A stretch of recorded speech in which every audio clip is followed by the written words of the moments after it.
A country which, if God were to judge us correctly, ought not to exist on the face of the earth. It ought to have received the treatment of Sodom and Gomorrah. But the only beauty in Kenya is that God has found 50 people. That is the only reason why God still preserved this country. But his patience is running out. Until now, people have seen Professor PLO Lumumba being patient about the problems African countries are in. Once in a while, we see his bold speeches in which he grills the Western countries for being responsible for the neo-colonial policies, trapping African countries forever. But have you ever seen him criticizing his own country, Kenya, saying some of the hardest words? Hey. And you watch these individuals in the 47 odd counties, these men and women, the bulk of them, are making promises to us. They are telling us they'll build bridges where there are no rivers. They'll build bridges.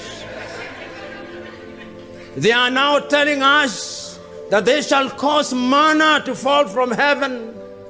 They are telling us that they shall make ice out of water and water out of ice. And they shall make fire out of ice, they are telling us. They are telling us that upon their election, our lives will change dramatically in the same way that Paul of Tarsus became Paul. They are telling us that Kenya will become El Dorado, the land of gold, on the day of their election. They are telling us. In his recent speech, Lumumba could not remain silent any longer. Instead of being patient and keeping his thoughts to himself, he said the forbidden. He did not spare anyone, shocking not only those who were listening to him at the event, but millions of Kenyans and Africans, while the corrupt African leaders felt nervous. But what did he say? Why was he so angry? Welcome to a new episode of Black Afric Diary, a channel where we talk about Black African history, culture, arts, and civilization. It's a place where you will see the real picture of Black Africa, its stories, and the events defining it. In this episode, we will tell you what PLO Lumumba said in his most angry speech ever, shocking even the Kenyan leaders. Let's get started.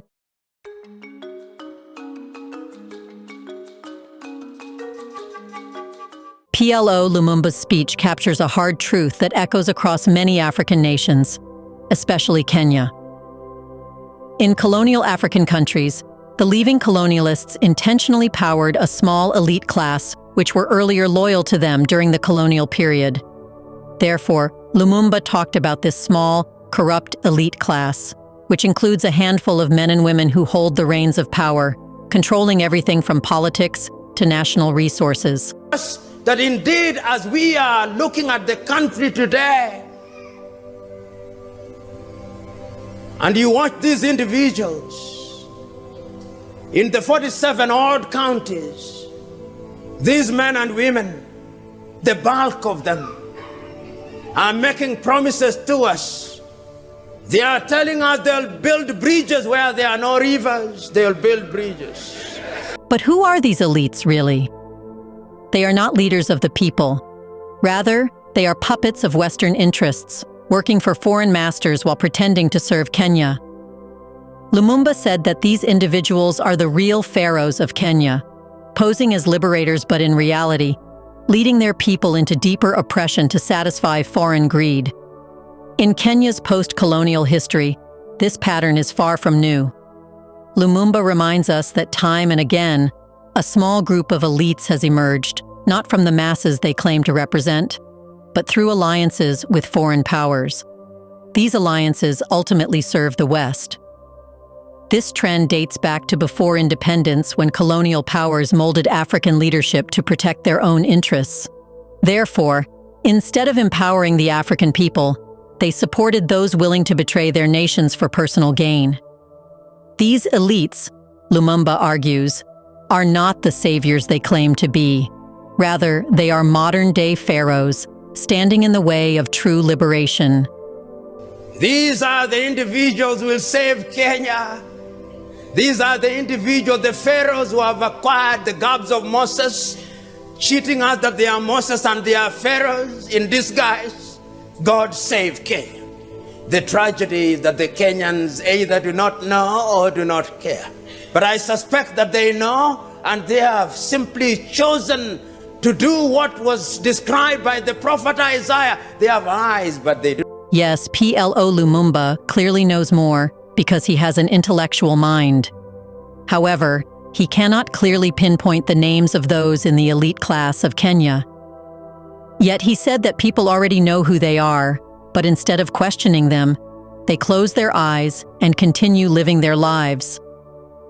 The Goldenberg scandal in Kenya shows how those involved in looting the nation face little consequences, while a small thief who steals a bicycle is made an example by giving the worst possible punishment. In the early 1990s, a few corrupt officials, led by powerful elites in the government, orchestrated a scheme to siphon billions from the national treasury through fake gold and diamond exports. This nearly bankrupted the Kenyan economy, yet those responsible faced little consequence. Why? Because they were shielded by foreign powers that preferred a stable, corrupt Kenya over a transparent, progressive one. These elites weren't working for the country's future. They were enriching themselves at the expense of Kenya's progress. Therefore, Lumumba's message is clear. The elites in Kenya today are no different, still supported by Western allies who benefit from policies that serve foreign interests, not Kenyan ones. Lumumba goes further to describe how this small, corrupt elite has infiltrated every sector, from healthcare to transportation and governance, stealing from the people at every opportunity. Take healthcare, for example. What should be a pillar of national pride has become a death trap. Lumumba points out that expired drugs are being distributed, leading to preventable deaths. The very people tasked with managing Kenya's healthcare system are failing the nation, and countless women and children are dying as a result. Yet, these elites continue to walk free, protected by a system built to safeguard their corruption, a system designed to prioritize Western interests, even at the cost of Kenyan lives. We give men and women opportunity to serve, and they steal from us. We give men and women the opportunity to preside over our health services. They acquire expired drugs, and women die, and children die. We are accusing Adolf Hitler of Holocaust. That is Holocaust of another country. Historically, African leaders supported by foreign powers have always betrayed their people. Therefore, Lumumba's message is direct. Kenya is in the hands of a few men and women who are driving the country into the ground with the support of Western powers. That's because a corrupt Kenya is easier to control. These elites sell off the country's resources, pocket the profits, and hand over the rest to the West in exchange for remaining in power. Meanwhile, ordinary Kenyans suffer from poor health care, broken infrastructure, unemployment, and a lack of basic services. The elites don't care because they live in luxury, far removed from the consequences of their actions. They make policies not for the benefit of Kenyans, but to appease their foreign backers. We are giving men and women the opportunity to preside over our transport department. They take the money, compromise the quality of our roads, and men and women die on those roads.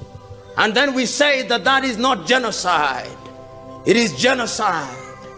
And those men claim to be Christians.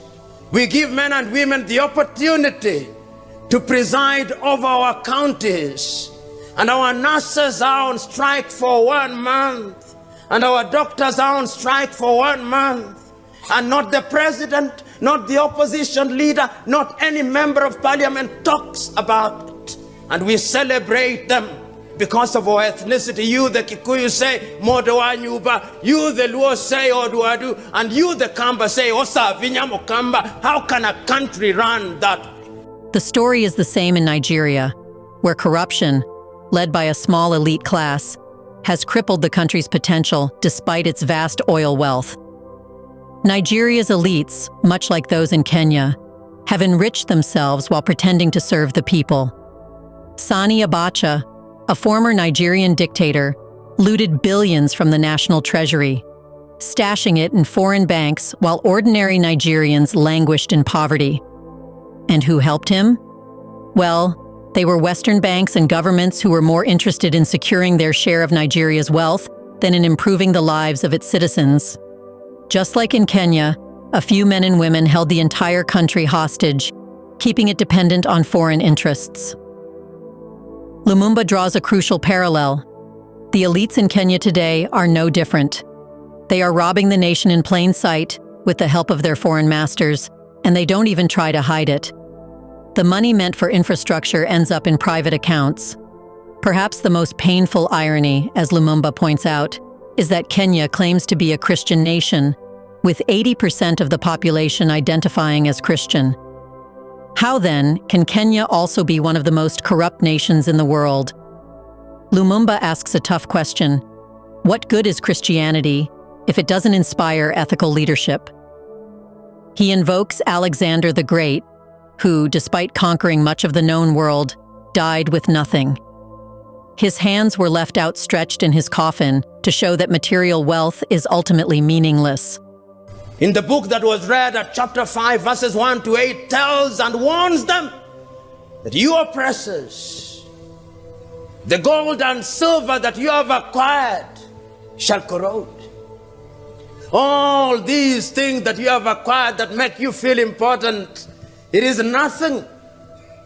The great Alexander the Great, who had conquered half the known world before the birth of Christ, at his deathbed, instructed the doctors to prepare a coffin with his hands outstretched, that it may be known to the world that you came with nothing and you go with nothing. And he asked that the pallbearers be his doctors to tell the world that when death cometh, even the doctors cannot stop it. Yet in our vanity, we believe that when we acquire things, then we are immunizing ourselves from something. Lumumba uses this image to underscore the moral bankruptcy of Kenya's elites, who amass wealth as if it will shield them from death or accountability. They forget that all their stolen riches are temporary. Yet corrupt African leaders don't think about that.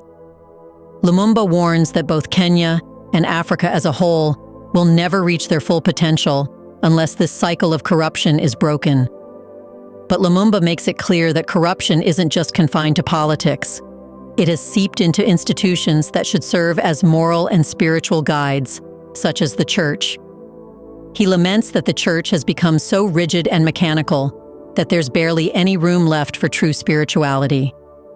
Comparing today's religious figures to Jesus, Lumumba points out that while Christ was a humble preacher who engaged people meaningfully, today's religious leaders in Africa are more focused on titles and status.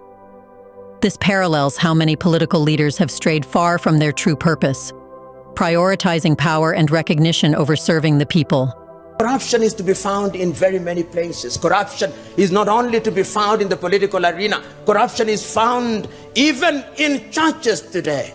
You know, a friend of mine with whom we don't agree on many things, but we agreed on this one, once told me, the church has become so mechanical, so structured in form that there is no space for Christ and God. And that I thought was very deep.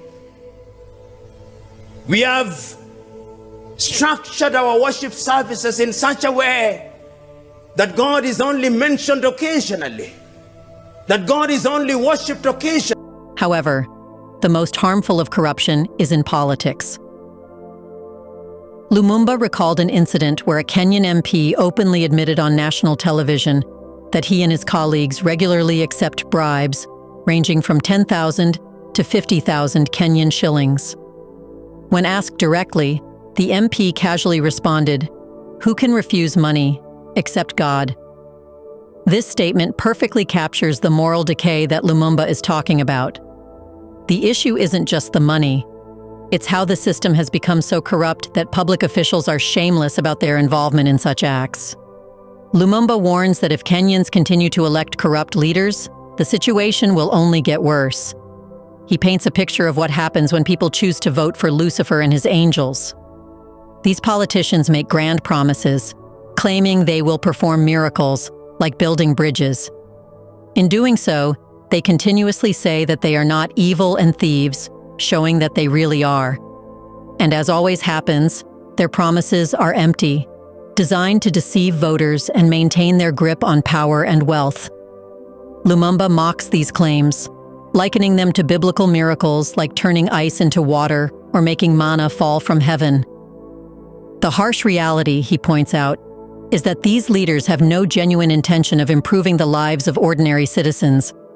Instead, they continue to indulge in greed, enriching themselves while the people suffer. In reality, these promises are empty illusions. Lumumba compares these leaders to rabbits, claiming they can give birth to elephants, or hyenas, promising to produce lions, things that are impossible. These corrupt leaders, serving only their own greed and the interests of their foreign backers, cannot deliver anything good for the country. Our lives, we believe that they shall erect pillars of fire to separate us from latter-day pharaohs. We believe that they shall knock stones and water shall come out of them. Who betide us? Those things will not happen. Because the last time I checked, an elephant only begets an elephant. How can it therefore be that a rabbit tells me that he'll beget an elephant? How can it be that hyenas are now telling me that they shall give forth lions? It cannot happen. It will not happen. And we believe it. By believing in these false promises, Kenyans unknowingly become co-authors of their own misfortune, allowing themselves to be exploited by the very people they trust. Despite the grim reality, Lumumba still holds on to hope. He says that the people of Kenya are the real hope, even though they are often overlooked. They are not in the limelight, but they are the ones keeping the country from falling apart entirely. According to Lumumba, if given the chance, these are the individuals who will save Kenya. Lumumba points to a different kind of African leader, one who genuinely served his people, Julius Nyerere, the former president of Tanzania. After leading his country for 24 years, Nyerere stepped down with only $8,000 in his bank account and 2 modest homes. His life of humility and integrity stands in contrast to Kenya's leaders today, many of whom have accumulated dozens of properties in just a few years. Lumumba highlights the absurdity of these leaders, who have gained so much wealth that even their suits no longer fit. For a short time, former president of Tanzania, Julius Kambarage Nyerere, on the day that he left office after 24 years in office, it is reported he had only 8,000 equivalent of United States dollars in his account. That is just about the amount that our MCA uses over a weekend. Mwalimu Nyerere, after 24 years, that is all he had. With a single house in Dar es Salaam and another one in Butiama, our MCAs and our governors within 4 years have 80 and 40 houses. And if you look at them, they have expanded so exponentially that even suits can no longer fit. But Lumumba's criticism goes deeper than just calling out corruption. He notes how these leaders have become disconnected from themselves and from the truth. By dyeing their hair to hide their gray, they avoid facing the reality of their age and, symbolically, the truth of their actions. If these leaders cannot even accept the truth about their appearance, how can they be expected to be truthful with the people they claim to serve? Throughout Africa's history, this pattern of corrupt leaders selling out their countries to foreign interests is clear. Therefore, Lumumba calls for a different kind of leadership, one made up of good men and women who truly love their country and are committed to serving their people. Kenya, he says, will only reach its true potential when such leaders are given the opportunity to lead. Just as Julius Nyerere governed with humility and integrity, Lumumba envisions a future where Kenya is led by individuals who prioritize the well-being of the nation over personal gain. And even right now, he said there is a matter in which I'm involved, in which fellow members of parliament have asked for 56 million. And he asked the interviewer, who can refuse money except God?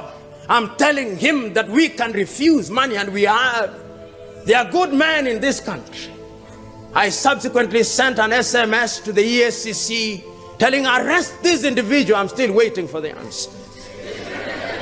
Because I believe such a one as that ought not to occupy the position of leadership, but I fear that such a one as that will be re-elected again. The core message of Lumumba's speech is that Kenya must reject the false prophets who promise impossible miracles and instead embrace honest, humble leaders who are genuinely committed to serving the people. Kenya's potential will only be realized when those who seek to enrich themselves and their foreign backers are replaced by true servants of the nation. Before we continue further, tell us, are you enjoying the video? If yes, please like and share the video and subscribe to our channel to watch more videos on Black Africa. Let's continue now. Do you agree with PLO Lumumba that a part of the reason why Africa is not able to prosper is because of people inside it, acting as Western puppets? Isn't it true that if Kenyans or all Africans unite against corruption encouraged by neo-colonialists, Africa can be truly set free? In the comment section right below, share your thoughts on what educated and intellectual minds like PLO Lumumba should do to make Africa prosper and develop. Do you want to watch more videos like this one? If yes, subscribe to our channel and press the bell icon next to it. We bring videos on Black Africa, its history, rich arts and culture, and things the world should know about. Thanks for watching, and until the next video, stay tuned.